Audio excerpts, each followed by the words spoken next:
గంజాయి కేసులో ముగ్గురు నిందితులను అరెస్ట్ చేశారు అలిపిరి పోలీసులు. నిందితుల నుంచి 25,000 విలువ గల 4.5 కేజీల గంజాయిని స్వాధీనం చేసుకున్నారు.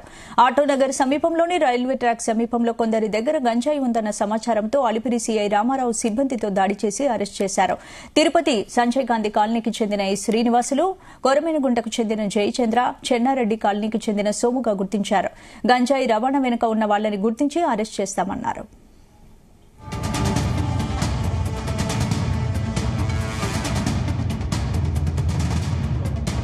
మా ఎస్పీ గారు గంజాయి మీద ప్రత్యేక దృష్టి కూడా సారించారు. సైమల్టేనియస్గా ఇదే ఎన్నికలతో పాటుగా గంజాయి మీద కూడా ప్రత్యేక దృష్టి సారించారు.